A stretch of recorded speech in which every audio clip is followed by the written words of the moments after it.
Here, I'll plug in this one.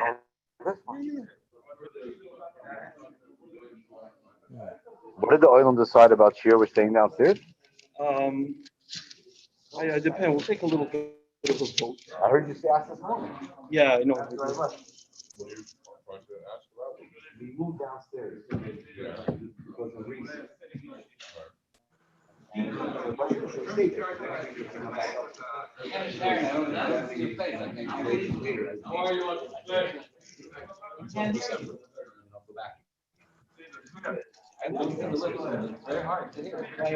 Okay.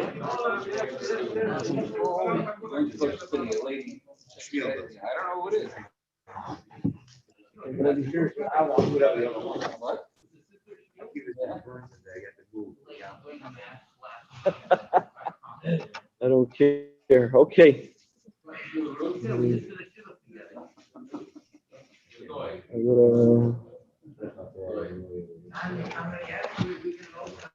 All right. So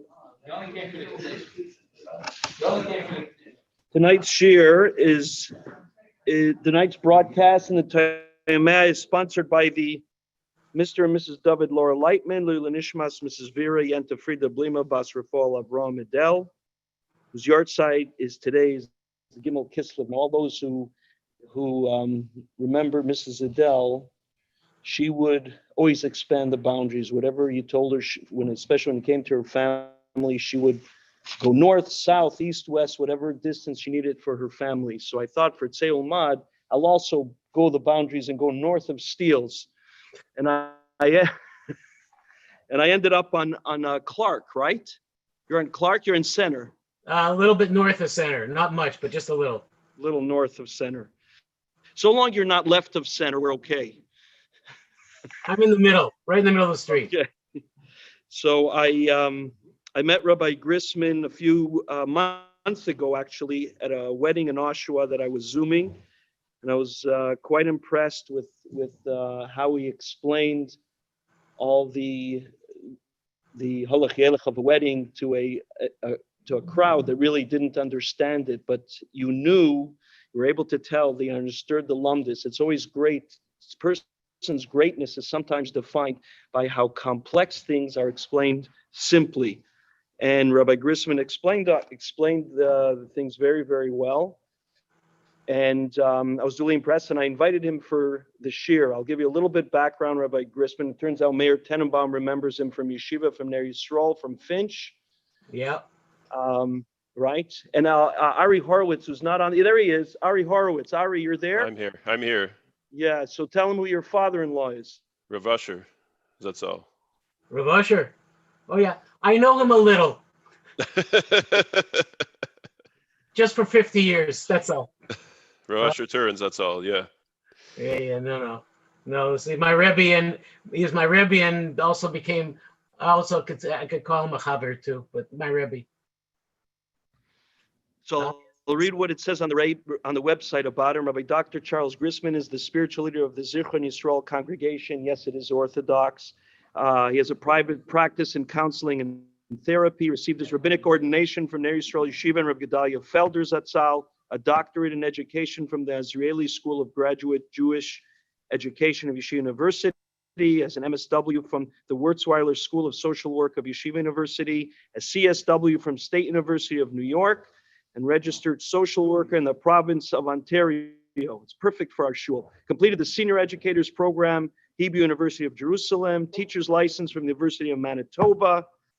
And now and he's also an author of the Diversity of the Divine, a 2-volume book based on the weekly Torah reading, explores rabbinic wisdom and its capacity to address compelling questions from a variety of perspectives. And now you can add to your resume that you've given Tzehulmad at the Aguda. So go ahead, Rabbi Grysman.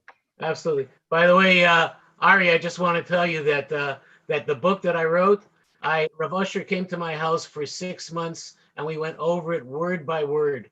And I had a lot of like Gemaras and stuff like that I took from the Bar Ilan that I couldn't understand. So he told me it's because the Bar Ilan's wrong. He found 4 mistakes in the Bar Ilan thing, and then all of a sudden I didn't have any kashas on the Gemaras. It was a tremendous experience, and I have to say that that I owe Rebbe and Mori a lot. Anyhow, what I want to talk to you about today is smell. And in this week's parsha, smell comes up in a big way. No. I don't know if anybody have heard of this term. It's called anosmics. Anosmics are people that can't smell. And in psychotherapy and in treatment, people that can't smell, they really can have some problems in their lives. And smell is also considered to be one of the most potent things that can impact on memory. And apparently people suffering from schizophrenia often have problems with smell. And it's interesting that, when Yitzchak is giving the bracha to Yaakov / Esav, it says, if you want to look at the Mar Makomis, like in the pasuk, it says, "Vayerach es reach begadav, vayivarchehu, vayomer re'ei reach beni kereach sadeh."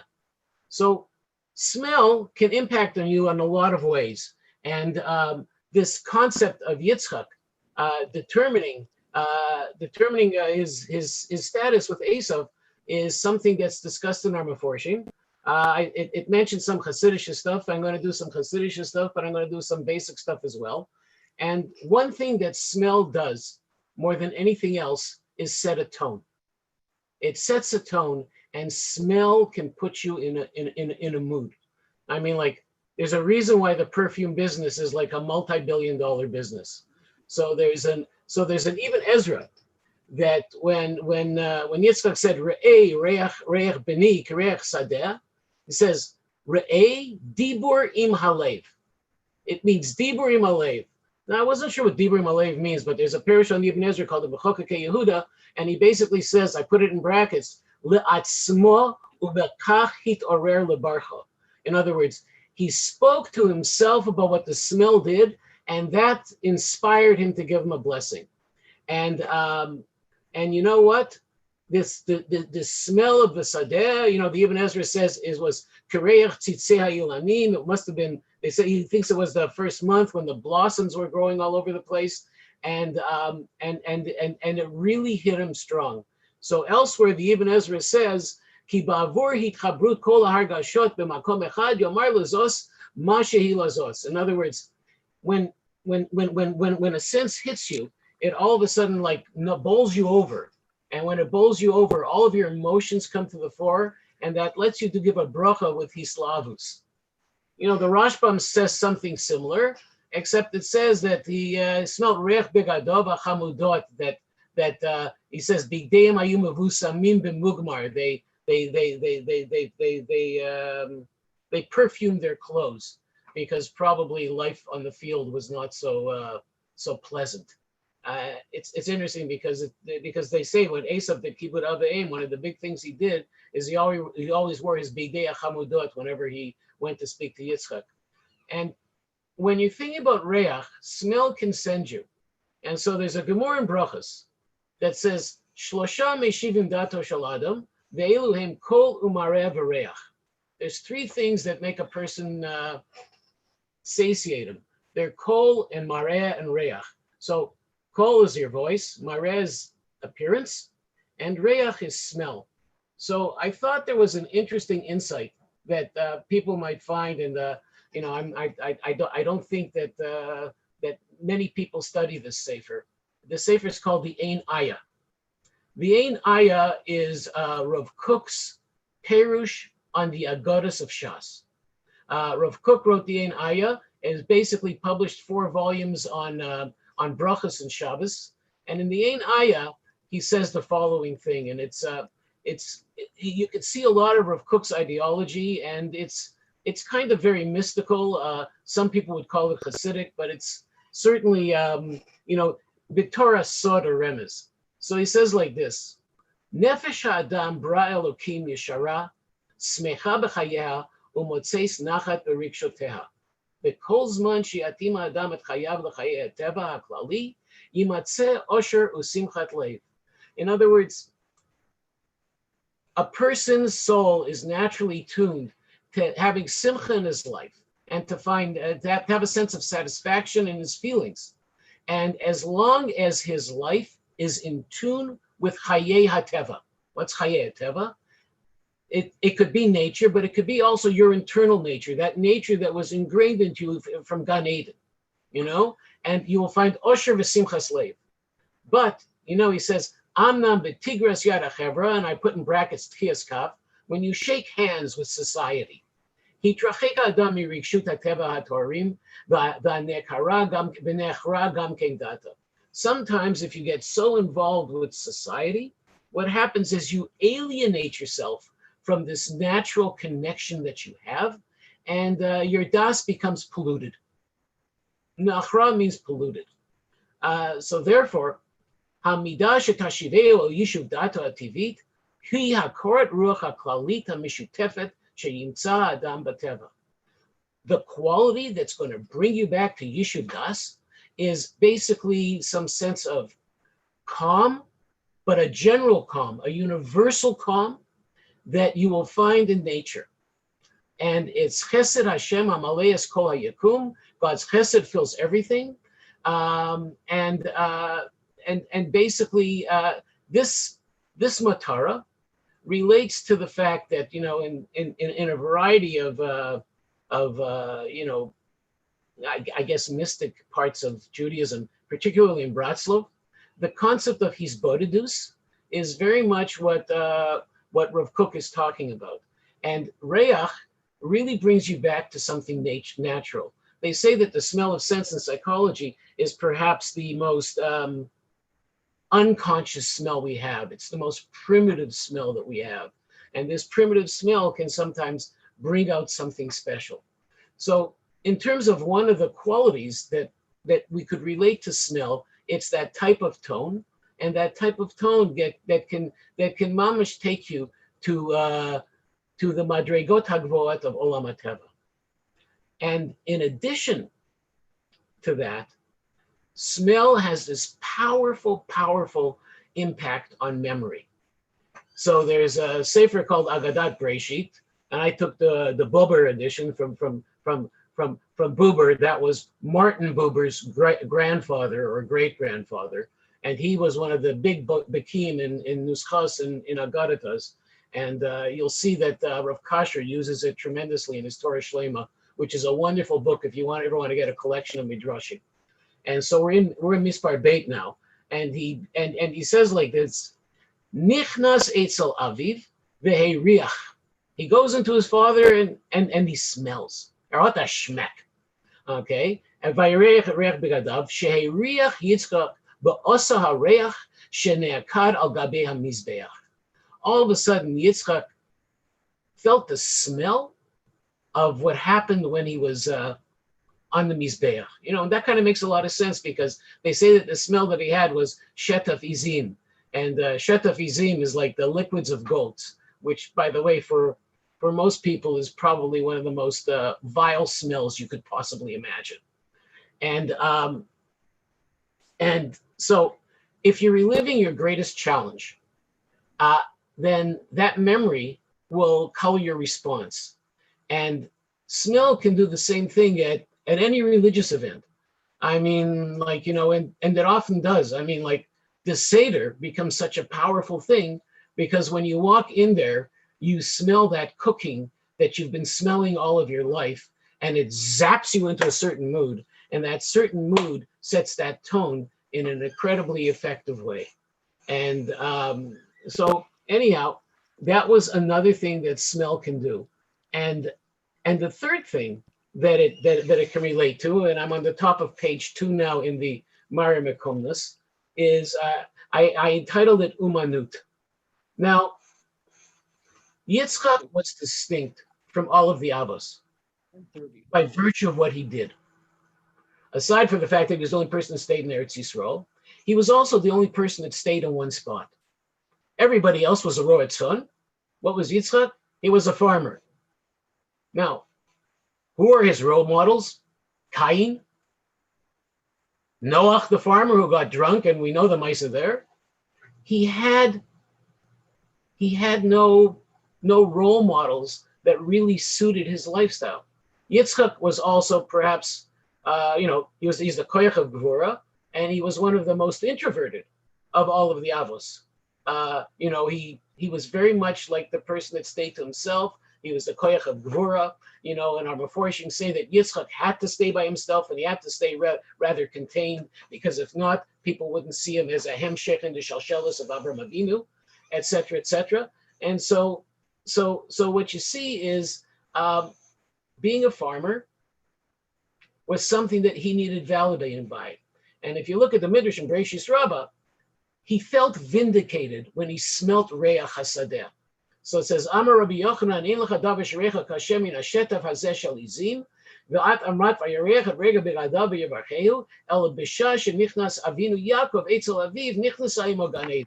So the Reach of Gan Eden came into him. And what I think, and that's not what the Midrash says, but what I think is like this: they had Reach Gan Eden because Yitzchak all of a sudden has some validation. He realized that he was part of a shalshelis of kedusha, and when he gave over the bracha, that kedusha came through. And you feel kedusha more with Reach than with anything else, and we can see this from the Chet in Gan Eden. If you look at the Chet in Gan Eden, and if you look in the sheet, if it's up there on the board of Kibbutz where it says kedusha, the woman sees that the eitz is tov l'machal. If you look closely, every single sense that we have was used in the Chet of Eitz Hadas, with the exception of one. Reach. Reach doesn't exist there. So there's a wonderful parish from a sefer called Mei Marom. If you're interested in something that's very mystical and is just beautiful Torah, the Mei Marom is the thing to get. He's got three. Here I have my copy of my Mei Marom. It's 17 volumes, and there's about 6 or 7 on Chumash, and I copied down what he said. What he says about the Chet Eitz Hadas. And he says like this: the Chet zeh nifgemu evarei ha'adam v'chushav. This Chet caused a pagam, a blemish on man's limbs and all of his senses.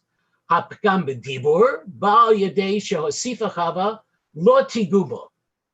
When Chava made the hasav of lo tigubo, that was an avera. So you know that there's a whole Indian that I forget I think it's the Kliyakar, but I'm not sure. It says that was the Aver of Baal Tosif. That Adam did the Aver of Baal Tosif because it says Neitza Das Lo Tochal, and she said Lo Tigoba, so that was an added thing. But part of her sin was Dibur. Bishmiya, Masha Shama L'Dibri Hama Anachash. What she heard from the Nachash, that was Shmiya. Biriya, Vatera Isha Kitova Isla L'Machelet. Ubimase. So Ria was no good because she saw that she's Vatera, she saw it, right? Ubimase. But tikaf mi pirya b'tachal, right? She took from the fruit and she ate it. So what's left? So he says like this: Ulam chush hareach mitzad romamus ma'alasa lo haya yachol anachash lagi elav. Because of its higher hoicha madrega, the nachash couldn't touch it. Umipnei zeh lo nifgam v'nishar b'kedushaso elyona, and it stayed in its holy kedusha. V'kol kedushas v'tzitkos shel Am Yisrael bechlal v'shel tzaddikim b'frat mibechinas hareach ha'omei b'toraso v'kedushato heim mitpatchot. Okay. In other words, like this, and all of the midas of the tzaddikim, they all evolve. They're all evolving. I was in a funny mood, so I decided I'd explain mitpatchot in English. So I wrote evolving in Yiddish letters there. 2 vavs for V. V'lachein rak al yedei karbanos sheheim isher reach lichoch laHashem mitkaprim ha'chataim. It's only through the karbanos that they're reach nichoch to Hashem. That's how your sins get you get kapara. Okay, and also in the future it says ve'iricha b'yiras Hashem. You will smell Yiras Hashem, and the tzaddikim they're mariach. They smell the reich b'samim shall call mitzvah. There's like they smell the hadassim of every mitzvah they do. I understand my father better because whenever something was no good, he says schmeckt nicht, and I think I got it. I got it there. And the concept of smell has this transcendental power that seems to transcend all boundaries. So if you look, there's a Gemara in Yoma. He says like this: "V'chapar ba'ad beito ba'ado ba'ad beiso ba'ad kol chal Yisrael." So what's a kapara? Sheshava lo lebeito la'achiv ha'kohanim u'lekol chal Yisrael. Havei omer zeh ha'ketoris. That could only possibly be the ketoris. The ketoris is this thing that is a kapara for everybody. And I put beside this that Rav Karlop referred to. There is a story in the Sulam, and I'll just tell it to you outside. By the way, the Sulam, for those who don't know, I don't know you well enough to how much I got to explain it or not, but the Sulam was written by Rav Ashlag, and it is the Ivrit translation of the Zohar, and it's considered to be the standard bearer for those who can't understand the lashon of the Zohar, and which is something you can sometimes understand and sometimes not understand. But once Rabbi Yitzchak and Rabbi Yehuda were walking b'derach, and they reached a place, and some woman was talking to her kid, and she told her kid to go talk to these rabbanim, and the kid said to them, "I can't talk to these rabbanim. I can smell that they didn't say Kriya Shema, and I don't want to do it." So the rabbanim looked at each other. So Rabbi Yitzchak and Rabbi Yehuda looked at each other and said, "Taka, you're right, because we were osik in the mitzvah of making sure a chassan and kala could get married, and it was over his man Kriya Shema, so he couldn't say it." So basically, they go through a whole bunch of tricks in order to be worthy for the kid. And the Zohar ends with the following thing. He says, we see, I underlined that in Us Kuf Lamed Aleph. You can see it's a very long story. It goes from Us 29 to Us 131. We see that kids that say Dvarim Elyonim, they will become Achar Kach Roshei Olam. And then Rabbi Avi says, that's when a kid says one or two things that's a Davar Elyon. This kid, he says so many Dvarim Elyonim, he'll never reach adulthood. Kodesh Baruch Hu will take him because he's too yakar. And it ends with that. And of course, all of his stuff revolves around smell. Now, Akiva, I believe this is supposed to go to 10:30. Yeah, 10:30. Okay, so go to the punchline or okay, so I'm going to give you one punchline now, and I'm going to say the Shem Yishmuel outside, because it after all it's getting close to Shabbos, and I would hate to keep anybody up. There is a Shem Yishmuel. And the Shem Yishmuel was the Sokosh of Rebbe. And by the way, I think it was the Shem Yishmuel that Rav Preissel learned by when he was a little kid in Kelts in Poland. Anyhow, he mentioned that to me because when I went to learn with him, my father was from Kelts. So anyhow, so he says basically like this. So he says. So he talks about all sorts of smias. He says, how could Kodesh Baruch Hu, how could Yitzchak possibly pick a guy like Esav? Couldn't he see through him, etc., etc., etc.? And the idea is like to say, no, he could see through him, but he chose him b'davka because he saw he was a rasha, but he also saw the tzaddikim that were tmunim b'tocha, the tzaddikim that really existed inside of him. And those tzaddikim that existed inside of him, they thought it would bring him that would bring him better, to good. But because he refers to Reach, he relates to the Korah, to the Ketoret, and he calls it like a silver rope, a rope that will grab you and pull you out. So he felt that the tzaddikim that existed in the loins of Esav would perhaps pull him out and make him good. And he picked Esav over Yaakov because he learned the halacha in Masechet Chulin. There's a halacha in Chulin that says like this: if an animal is pregnant and it's treif, then the ubar is treif. But if the animal is treif and then it gets pregnant, the ubar is kosher. Why is the ubar kosher? Because it wasn't with him at the time when it was treif. So he quoted the name of his father, and his father was the Heilig Avnei Nezer. And the Heilig Avnei Nezer said that's why Yitzchak, the Bedavka wanted Esav, because he figured by the Yaakov was a tzaddik, and so since he was a tzaddik, the uber in him would always be kosher. That would be all the people that we draw close to him. But Esav, since he was a rasha, by the time he's going to get around to doing tshuva, right, he'll take all these other people with him and he'll raise them up to greater heights of kedusha. But Yitzchak didn't realize one thing. Yitzchak had this purity of vision that he didn't realize that there's a Targum Yonasan. I forget exactly what the word says, but the Targum Yonasan basically says that he had the nachash tattooed onto his yerech, onto his thigh, and as a result, his klipa was so kasha that he couldn't get through to it. And so what basically the Shem Yishmuel says is that Yitzchak's capacity with reach was a representative of his holiness and his great kedusha. Nonetheless, sometimes when you have reach that's good, you can't really see practically. And so as a result, since Rivka didn't have so much kedusha, she saw practically, and she made the switch that created Klal Yisrael. So, if I were to make one summary statement, I would say the following thing: Al tam v'reach ein lehitvakeach. That's very good. Thank you. That was worth at least 5 cents. This.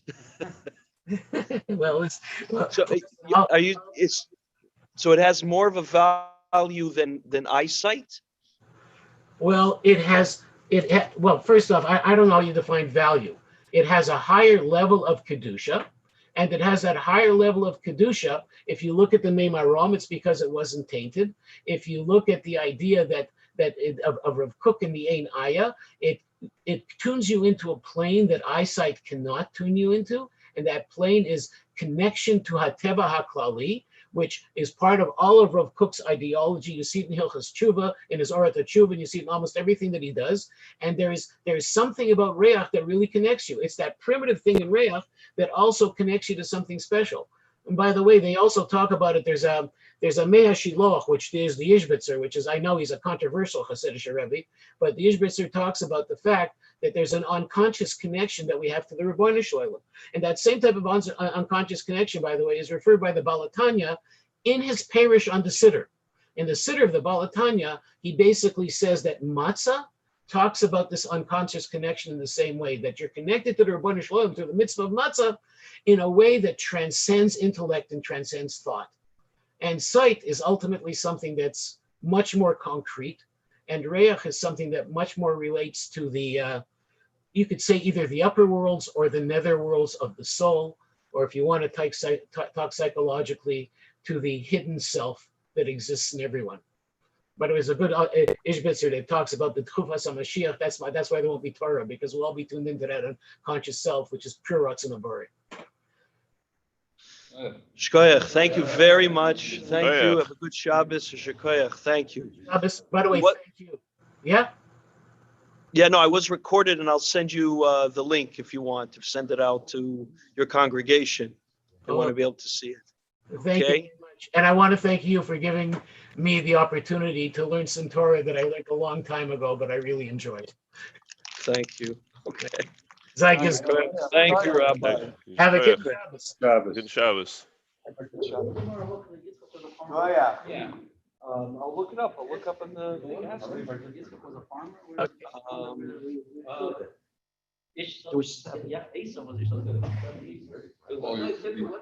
Father's son, no? What? He said there were shepherds, but he was a farmer. Where's he with? Look at this, the rail, the package from. He has it on the farmer where he was a farmer. He was. Yeah, I'm gonna look at it. I never heard of. Yeah.